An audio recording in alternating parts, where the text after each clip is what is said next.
इस समय एक तरफ जहां राष्ट्रीय स्तर पर हिजाब मुद्दा बना हुआ है, वहां अलग अलग राज्यों की अपनी अलग अलग समस्याएं भी हैं, झारखंड की भी अपनी समस्याएं हैं। और इस बात को लेकर के मेरे साथ यहाँ अभी झारखंड के प्रथम मुख्यमंत्री बाबूलाल मरांडी जी इन तमाम बातों पर अपनी राय रखेंगे। बाबूलाल मरांडी जी, अभी 2 फरवरी को झारखंड मुक्ति मोर्चा ने यहाँ एक बड़ा कार्यक्रम किया, प्रत्येक वर्ष वो किया करता है यहाँ।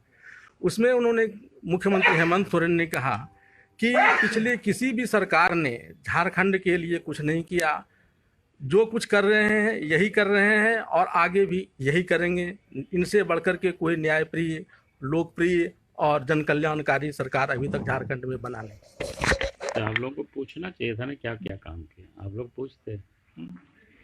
आपकी प्रतिक्रिया, हम लोगों ने तो पूछा ही वहाँ, अब आपकी प्रतिक्रिया, चूंकि आप प्रथम मुख्यमंत्री रहे हैं और बीजेपी ने लगातार कई बार सरकार संभाला है। हम तो कहूँगा कि शायद आजाद भारत में जी पहला ऐसा मुख्यमंत्री श्री हेमंत सोरेन जी बने। जी कहीं भी आपको इस प्रकार के दृष्टांत नहीं मिलेगा जी जो मुख्यमंत्री रह करके जी जी अपने नाम से खनन पट्टा कराया।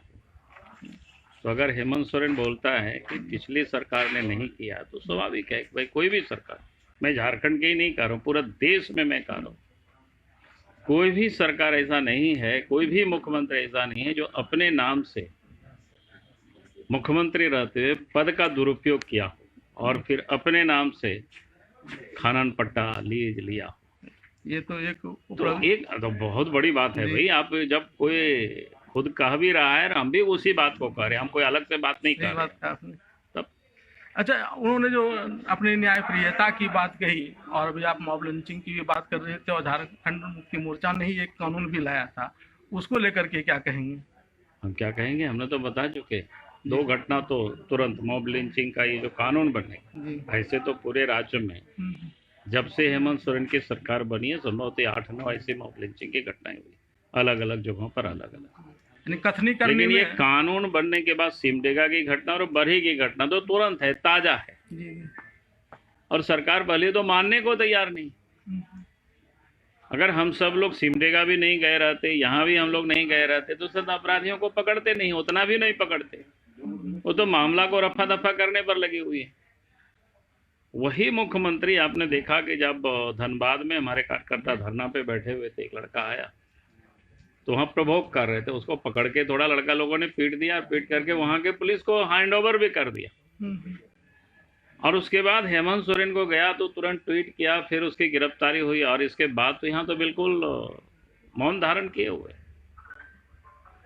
तो ये जो हालत है इस राज्य की, कौन नहीं जान रहा है भाई क्या हो रहा है राज्य में।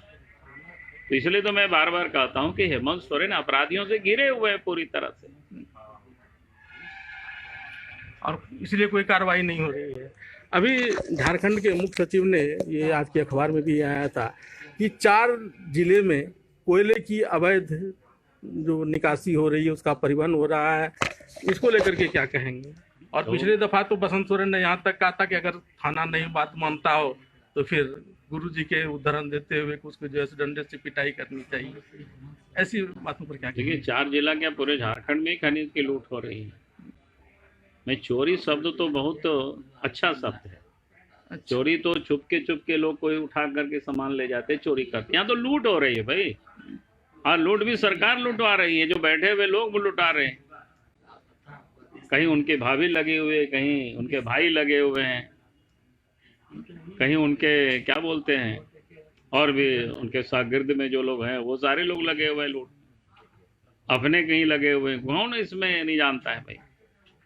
अच्छा, एक और चीज उन्होंने कहा था कि झारखंड के आदिवासी और मूलवासी के वे सबसे बड़े हितैषी हैं, और इसके लिए उन्होंने 75% आरक्षण कर दिया निजी क्षेत्र में भी। हालांकि अब सुप्रीम कोर्ट इस मामले को देख रहा है और आगे उसने कई अलग अलग राज्यों ने भी किया है। इस पर आपकी क्या प्रतिक्रिया है? देखिए, पहली बात तो कहूँगा, सरकार जब चाहेगी तो निजी क्षेत्र में बिना कानून बनाए भी 100% स्थानीय लोगों को नौकरी दे सकती है। जो करना क्या है, उनके कानून से बात करनी है। अच्छा।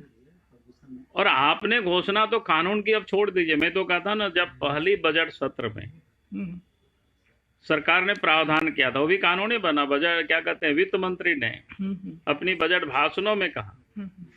अब उसका कागज आप देख लीजिए कि अगर हम रोजगार नहीं देंगे तो हम भत्ता देंगे। अभी तक तो एक भी बच्चों को नहीं मिला। 2 वित्तीय वर्ष समाप्त हो गया है, समाप्त होने को है। अब तीसरा वित्तीय वर्ष 25 तारीख से शुरू हो रहा है बजट सत्र। पिछला तो वित्तीय वर्ष कहने तो का नौकरी अर्थ का है कि वर्ष था। सरकार कानून क्या बनाती है, लेकिन वास्तव में काम क्या करती, ये बड़ा महत्व का विषय है। इसलिए आज के तारीख में हेमंत सोरेन कानून कुछ भी बनावे, कुछ भी बोले, उसे कोई किसी को मतलब नहीं है। लोग जानता है। अभी तो हम यही बता रहे थे ना कि 8 दिसंबर को यहीं के लड़का, सुनता दुमका के ही लड़का लोगों डेमो जो चेक बांटा जाता है ताकि लोग रोजगार करें। जो हेमंत सोरेन कहता है ना कि यहाँ के ट्राइबल बच्चे मुर्गी पाले, सुअर पाले, बकरी पाले। बेचारा उस बात को भी लोगों ने माना कि चलो भाई, फॉर्म भर करके लोगों ने जमा किया। और 8 दिसंबर, आज लड़के लोग आकर के हमको बताया कि 8 दिसंबर को उन्होंने डेमो चेक भी थमा दिया, लेकिन खाता में उनके पैसा नहीं गया। तो क्या मतलब है साहब, आपने कानून क्या बनाया, लेकिन आप काम क्या कर रहे हैं? लोगों को दिखा कुछ रहे हैं, लेकिन कर कुछ रहे हो। कथनी करने में तालमेल नहीं। तालमेल क्या हो रहेगा? अपने तिजोरी भरने में लगे हुए हैं, अपने बेचारा रोजगार कर रहे हैं।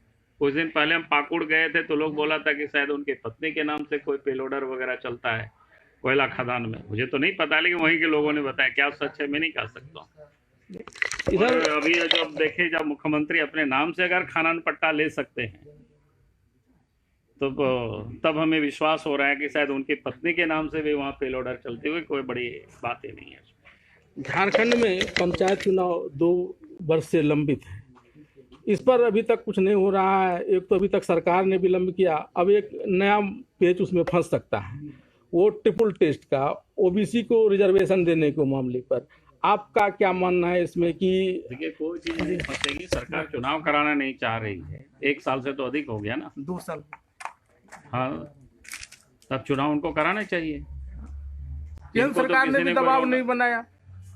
अरे केंद्र सरकार क्या दबाव बनाएगी? केंद्र पैसे सरकार रोक सकती थी, वित्त आयोग का अनुशंसा इस प्रकार तो का। आप रोकेगी ना। इतना दिनों तक तो वो कह रहे थे कि कोरोना है, हालांकि कोरोना से भी कोई प्रॉब्लम नहीं था, क्योंकि कई एक राज्यों में चुनाव हो गए।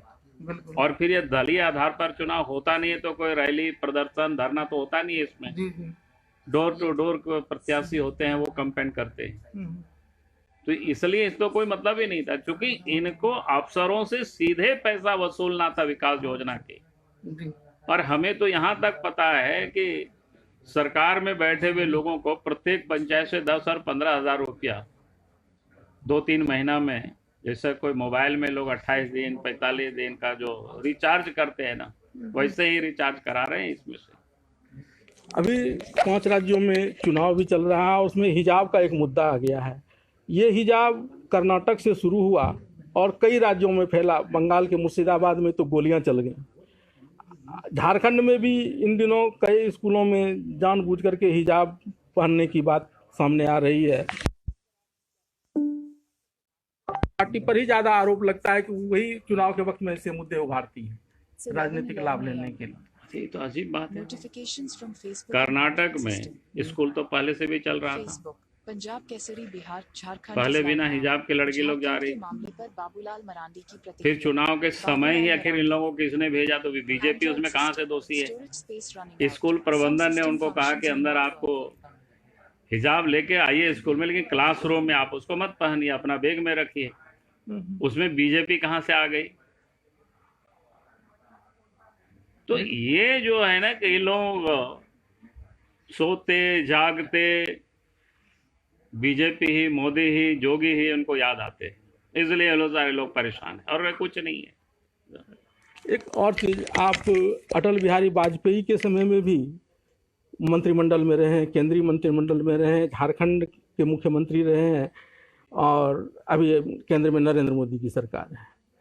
हिजाब का मुद्दा अटल बिहारी वाजपेयी के समय में कभी नहीं आया था, इस तरह का मुद्दा। नरेंद्र मोदी जी के समय में ऐसा मुद्दा क्यों रहा है?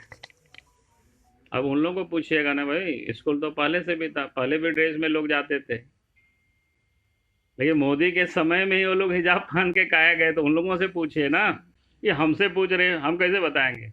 आप दोनों ही अरे मंत्रिमंडल को मैं- देखें, वाजपेयी और इनमें जो मैं आप क्या- कंपेरिजन करें, अरे तो भाई- आपको क्या लगता है उनके समय में क्यों ज्यादा नहीं नहीं, उठता था इस तरह के हमने मुद्दे? क्या कहा? जी हमने कहा कि विद्यालय पहले से था, अखबारों में बाकी में आपने देखा कि 83 में ही क्या बोलते हैं, कर्नाटक गवर्नमेंट ने ड्रेस कोड की वो नियमावली सब बना दी है, स्कूल अपना ड्रेस कोड वो तय करेगी। जब 83 से वो ड्रेस कोड लागू है जी और स्कूल अपने अपने हिसाब से सब जगह चलाते, यहाँ भी जितना स्कूल है सब जगह देखिए ड्रेस कोड है। अगर उसमें से कोई बीजेपी के लोग, इस प्रकार के लोग जाते, आप कहते हैं हाँ बीजेपी वाले कर रहे हैं, तो जिन लोगों ने आज गए हैं, तो उन लोगों को, जिन लोगों ने उन लोगों को प्रायोजित करके भेजा है विद्यालय में, तो उन लोगों को क्या बोलते हैं उसको, उन लोगों से पूछिए, उन लोगों को परेशानी हो रही है मोदी जी से। उन्होंने क्या बोलते हैं, मुस्लिम महिलाओं के ऊपर जो अत्याचार हो रहा था, कुरीतियाँ थी 3 तलाक की, उसको इन्होंने समाप्त कर दी। तब उन लोगों को लगा कि भाई अगर मोदी जी, योगी जी और ही मजबूत रहेंगे, मुसलमान इकट्ठे नहीं होंगे, इसलिए लोग प्रयास कर रहे हैं इस प्रकार के, लेकिन मुंह की उनको खानी पड़ेगी। एक ये बता दीजिए कि नरेंद्र मोदी की सरकार आने के बाद केंद्र में भारतीय जनता पार्टी ने झारखंड जैसे प्रदेश को खोया, उत्तर प्रदेश में चुनाव चल रहा है, अगर वहाँ सरकार खो देती है तो इसका क्या केंद्र सरकार पर असर पड़ेगा? नहीं खोएगी, नहीं, बहुमत से सरकार बनाएगी। चलिए, बहुमत से सरकार बनाएगी, ये इनका मामला है। हालांकि अटल बिहारी वाजपेयी और नरेंद्र मोदी के बीच के कंपैरिजन को इन्होंने अपने राजनीतिक चतुराई से टाल दिया, लेकिन हेमंत सोरेन की पोल इन्होंने बड़ी अच्छी तरीके से खोली। जो बातें वो कहते थे उसी को उनका आईना उनको दिखाते हुए बाबूलाल मरांडी ने अभी उसके सारे पोल खोले।